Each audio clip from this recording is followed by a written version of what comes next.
Republican candidate Jeb Bush stepped in it earlier this week when he misspoke about the government spending too much money on women's health. Now, let's take a look at his remarks that he had made and then get his backpedal.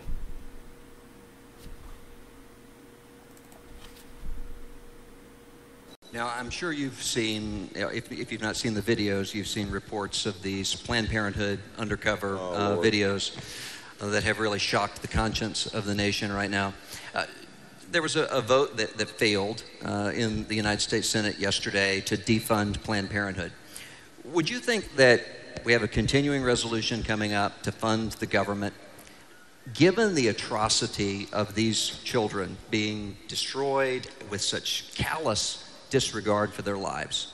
Shouldn't we make that an issue and say not one more red cent to Planned Parenthood? We should, and the next president should defund Planned Parenthood. I have the benefit of having been governor, and we did defund Planned Parenthood when I was governor. We tried to create a culture of life across the board. The argument against this is, well, women's health issues are going to be, you're attacking, it's a war on women, and you're attacking women's health issues. You could take dollar for dollar, although I'm not sure we need $500 million for women's health issues. But if you took dollar for dollar, there are many extraordinarily fine organizations, community health organizations that exist, federally sponsored community health organizations to provide quality care for women on a wide variety of health issues. No, we don't need to spend money on women's health care. What are you talking about? No, of course not. Now, he had to clarify his statements on Twitter, and his clarification came in the form of a tweet where he said, "In line with my Florida record, we absolutely must defund Planned Parenthood and redirect those funds to other women's health organizations. See, I care about women. I want to redirect the money to different health organizations, ones that don't do abortion, like Planned Parenthood," which, by the way, Planned Parenthood only does 3% of what it does is abortion. Now, in line with the Florida record, right? Okay, well, as Think Progress points out, his Florida record, let's look at it. During his governorship, Jeb Bush directed Planned Parenthood money to other women's health organizations, right? That's what he said. What he actually did is that he directed it to abstinence-only education. This is according to the St. Petersburg Times, reported in January 2003. Planned Parenthood of Southwest and Central Florida lost $124,000 last year from its family planning division. Bush diverted the funds to abstinence-only education programs. Oh. Now teens who use Planned Parenthood have a $15 copay and must pay $7 for birth control. LaWanda Walker says we do charge the teens now.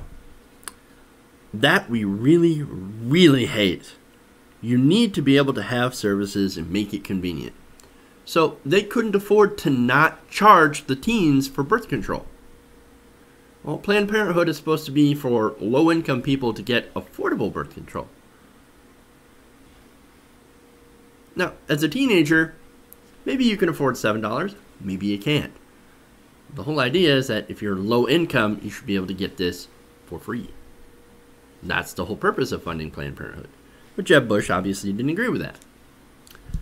Now, he also spent millions of dollars meant for Planned Parenthood on crisis pregnancy centers.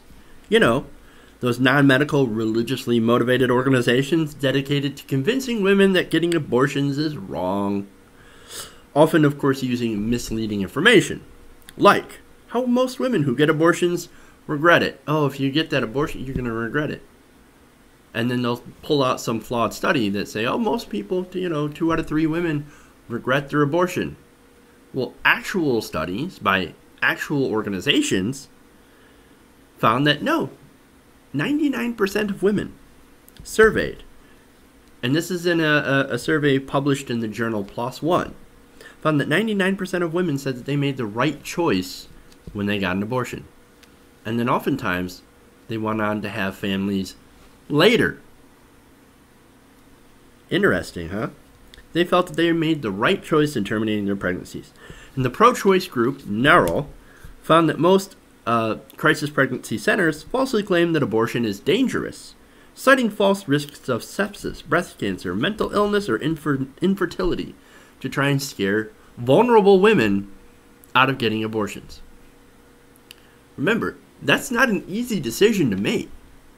If you're going to get an abortion, you've been thinking about it. And it's probably one of the most difficult decisions that you will make, whether or not to terminate a pregnancy. There's a lot of emotions into it.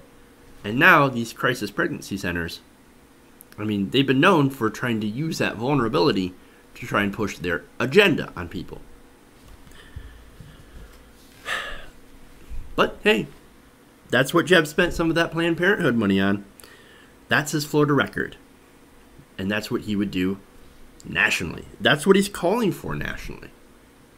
So just like a lot of Republicans, he doesn't seem to care much about the health and safety and welfare of low-income women in his state.